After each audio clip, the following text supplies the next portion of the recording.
सांगाल उद्या एकनाथ शिंदेचा दौरा आहे, जिल्हा परिषद सदस्यांचे सत्कार आहेत, मोठ्या प्रमाणात पक्षप्रवेश सुद्धा आहे. शिवसेना पक्षाचे मुख्य नेते, राज्याचे लोकप्रिय उपमुख्यमंत्री आदरणीय एकनाथजी शिंदे साहेब उद्या जिल्हा दौऱ्यावरती आहेत. प्रथमतः ते अंगापूर या गावी येतील.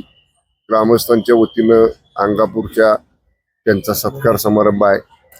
आमचे जिल्ह्याचे संपर्क प्रमुख माननीय कनसे साहेबांच्या निवासस्थानी अंगापूरला ते सदिच्छा भेट देतील. देवदर्शन तिथलं केल्यानंतर ते साताऱ्याला येतील. साताऱ्यामध्ये पश्चिम महाराष्ट्राच्या संपर्क प्रमुखांची संपर्क नेत्यांची बैठक साताऱ्यामध्ये आहे. ती बैठक झाल्यानंतर 5च्या दरम्यान सभेचा कार्यक्रम चालू होईल. महत्वाचा उद्देश आमचा सभेसाठी आम्ही जी सभा विनंती केली साहेबांना की सभा साताऱ्यामध्ये घ्यावी, त्याचं कारण आम्ही आता 15 सदस्य जिल्हा परिषदेमध्ये निवडून आणले. जिल्हा परिषदेचे जवळपास 30 सदस्य पंचायत समितीचे निवडून आणले. 40च्या पेक्षा जास्त नगरसेवक आमचे निवडून आलेले आहेत. एक सभापती आमचा झालेला आहे. 2 तालुक्यामध्ये उपसभापती झालेले आहेत. एक नगराध्यक्ष आमचा झालेला आहे. एवढं मोठं यश लोकमतातनं हे जनतेनं शिवसेनेला दिलेलं आहे. त्यामुळे जिल्हावासियांचे आभार मानावेत आणि संघर्षातनं जे आमचे लोकप्रतिनिधी निवडून आलेले आहेत त्यांच्या पाठीवरती पक्षाच्या मुख्य नेत्यांची एक शाबासकीची थाप पडावी, त्यांचा सत्कार व्हावा साहेबांच्या हस्ते, असा उद्देश आहे. आणि साहेब जेव्हा जेव्हा जिल्ह्यामध्ये येतात तेव्हा जिल्ह्यामध्ये प्रवेशासाठी मोठ्या प्रमाणे लोकांची रीग असते. त्यामुळं अनेक मान्यवर जिल्ह्यातले उद्या शिवसेना पक्षामध्ये आदरणीय एकनाथजी शिंदे साहेबांच्या उपस्थितीत प्रवेश करतील. आमदार महेश शिंदेचे बॅनरवर कुठेही फोटो दिसत नाहीये. जे स्वागतासाठीचे जे काही बॅनर लागलेले आहेत, मला वाटतं सगळे बॅनर तुम्ही पाहिले नाहीत. परत एकदा राहून घ्या. मी आता येता बघत आलो, अनेक बॅनरवर आमदार महेश शिंदे साहेबांचा फोटो आहे. म्हणजे तुम्ही कदाचित ते पाहिले नसतील, सगळ्या बॅनरवर कदाचित नसतील, पण बऱ्याचशा बॅनर मी स्वतः पाहिले. आता येताना आमदार महेश शिंदे साहेबांचे फोटो त्या बॅनरवरती आहेत. मी पाहिलेले, तुम्ही वाटलं तर पहा. उद्याच्या सभेला त्यांना आमच्या पक्षाकडनं, ते पक्षाचे आमदार आहेत, त्यामुळं तसं त्याला निमंत्रणाची आवश्यकता नसावी. पक्षाचा कार्यक्रम आहे, पक्षाचे मुख्य नेते येत आहेत, त्यामुळं पक्षाचे आमदार, खासदार, मंत्री, जिल्हा प्रमुख, माजी आमदार, माजी खासदार, माजी जिल्हा प्रमुख, शिवसेना पक्षाचा प्रोटोकॉल आहे की पक्षाचे मुख्य नेते येतात तेव्हा आपण त्या कार्यक्रमाला जावं. पण तरी सुद्धा मान्य संपर्क प्रमुखांची आमची चर्चा झालेली आहे. आमचे जिल्हा प्रमुख जरूर त्यांना उद्याच्या सभेच्या साठीचा निरोप देतील. साहेब, सगळ्यात महत्वाचं म्हणजे दुपारपर्यंत तर बॅनरवर फोटो नव्हते. साहेब आत्ताशी लागतायत हो, तुम्ही जरा समजून घ्या ना. ऐका तुम्ही आमच्यात विनाकारण भांडणं लावू नका. ऐका मग विचारा. बॅनर लावायला सुरुवात झाली, पण बॅनर एखाद्या पदाधिकाऱ्याने लावला, एखाद्या विभाग प्रमुखाने लावला, तर आपण काय, तर शेवटी ज्यानं बॅनर लावलाय त्यानं लावलाय. पण शेवटी जेव्हा जिल्ह्याचे म्हणून बॅनर लागले, जिल्हा शिवसेनेचे म्हणून, तुम्ही परत एकदा मी तुम्हाला सांगतो, मुख्य राजपथावरनं तुम्ही या, अनेक बॅनरवर आमदार महेश शिंदे साहेबांचे फोटो आहेत. आता विचारा. साहेब, ही जी चर्चा होती दुपारपर्यंत, याच्यामध्ये शिवसैनिकांची नाराजी दिसली, मात्र देसाई साहेबांनी मन मोठं केलं आणि बॅनरवर फोटो लावायला सांगितले, अशी एक चर्चा सुरू झालेली आहे. काय सांगा? नाही हो साहेब, असं आजपर्यंत तुम्ही जिल्ह्याची आमची बघा. जिल्ह्यात जेव्हा जेव्हा कार्यक्रम पक्षाचे व्हायचे, माझ्या फोटोच्या बरोबर आमदार महेश शिंदे साहेबांचा फोटो असायचा आणि आजही आहे तो.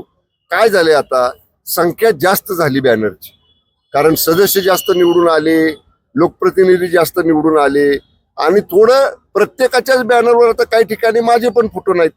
मग असं म्हणायचं का की माझे फोटो लोकांनी डावलले? नाही ना, लोकांनी समजून घेतलं. 10 बॅनर लावायचे, 2 वर मंत्री महोदयांचा लावूया, 2 वर आमदार साहेबांचा लावूया, 2 वर संपर्क प्रमुखाचा लावूया, सगळ्यांना समाधानी ठेवूया. अशी आमच्यामध्ये बिलकुल दुमत नाही. आमच्यामध्ये बिलकुल काही अशा पद्धतीची नाराजी नाट्य नाही. आणि माझं परत एकदा मत सांगतो तुम्हाला, शिवसेना पक्ष हा शिस्तीनं चालतो, त्यामुळं आमचा पक्ष शिस्तबद्ध आहे. मुख्य नेते जिल्ह्यामध्ये येत असताना मंत्र्याला, माजी मंत्र्याला, आमदारांना, खासदारांना, माजी आमदारांना, माजी खासदारांना, जिल्हा प्रमुखांना, माजी जिल्हा प्रमुखांना निमंत्रणाची पक्षामध्ये गरज नसते. नेते येत आहेत म्हटल्यावर त्यांनी कार्यक्रमाला आलं पाहिजे. साहेब, कोरेगाव मध्ये आपले सदस्य निवडून आले होते शिवसेनेचे, पण सपोर्ट महेश शिंदेच्या म्हणण्यानुसार भाजपला दिला, त्यामुळे आपल्या त्याला युतीमध्ये जेडपीमध्ये सत्ता स्थापन करतात नाही याच्याबद्दल आपलं काय मत आहे? किती वेळा सांगू आता ते झालं ना सांगू निवडणूक आता उद्याच्याला महिना होईल निवडणुका पूर्ण होऊन त्यामुळे त्याच्यावर बऱ्याच वेळा बोललोय मी त्याच्या बाबतीतला पक्षाचा अहवाल मी आणि माननीय संपर्क प्रमुखांनी आमच्या माननीय मुख्य नेत्यांच्याकडे सादर केलेला आहे. साहेब जे जिल्हा परिषद सदस्य 15 निवडून आले ते भाजप बरोबर झालेल्या संघर्षानंतर संघर्ष करावा लागला भाजप सोबत आणि त्या निवडून आलेले आहेत. आता साताऱ्यातल्या शहरामध्ये ही सभा होते एकनाथ शिंदे साहेबांची आणि त्यामुळं कुठेतरी भाजपच्या विरोधात ही सभा होते असं एक बोललं जात आहे. नाही ही सभा कुणाच्याही विरोधात नाही. मी सुद्धा माध्यमांमध्ये बातम्या बघतोय की कोणाला तरी शह द्यायसाठी कोणाला तरी काटशह द्यायसाठी कुठंतरी शक्ती प्रदर्शन करायसाठी आम्ही सभा घेतोय म्हणून करता मी मगाशी सुरुवातीला सांगितलं की जे आमचे लोकप्रतिनिधी निवडून आलेले आहेत म्हणजे अगदी नगरसेवक आलेले आहेत पंचायत समिती सदस्य आलेले आहेत जिल्हा परिषद सदस्य आलेले आहेत ह्या संघर्षातनं आमचा एक सभापती झाले पंचायत समितीचे 2 उपसभापती झाले 1 नगराध्यक्ष झाला त्यांच्या पाठीवर मुख्य नेत्याची थाप पडली पाहिजे ना.